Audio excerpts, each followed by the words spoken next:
We did some self-reflecting here on Next, started having some conversation with friends and family, and wanted to understand our reactions to the pandemic.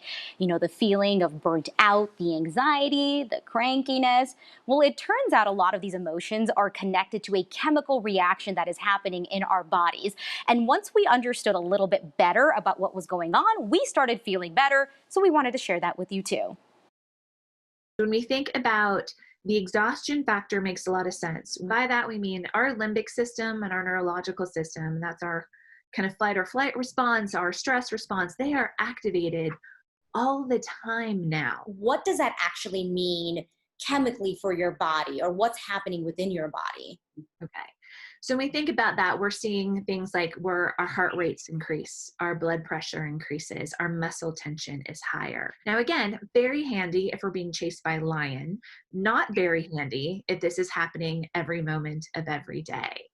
And that's where we're seeing, and not alone, like we're having cortisol and these stress hormones just flood through our bodies on a really regular basis. And that's where we see things like decreased immune functioning and increased pain response. You've got kids who are learning at home, going to school from home, people taking care of loved ones. Maybe you're sick yourself, and that's just adding on top of everything. And then we also honestly have the grief aspect of it. We are all really experiencing a lot of grief right now, which sometimes gets kind of a lot of looks when I say that.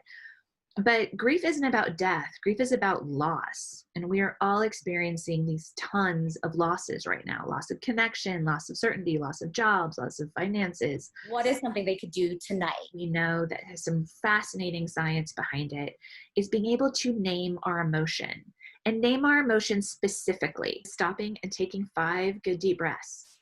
It sounds simple. I get the biggest eye rolls when I talk to people about that, but I'm like, just give it a shot.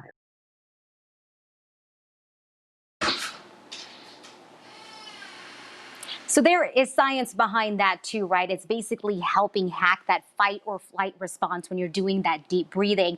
A lot of us on a lot of virtual meetings right now, so you might consider just turning the video off. Give yourself a break. And speaking of that, giving yourself a break is really important right now. Remember, some things for work can wait until tomorrow morning. And remember to work in those breaks for your kids as well.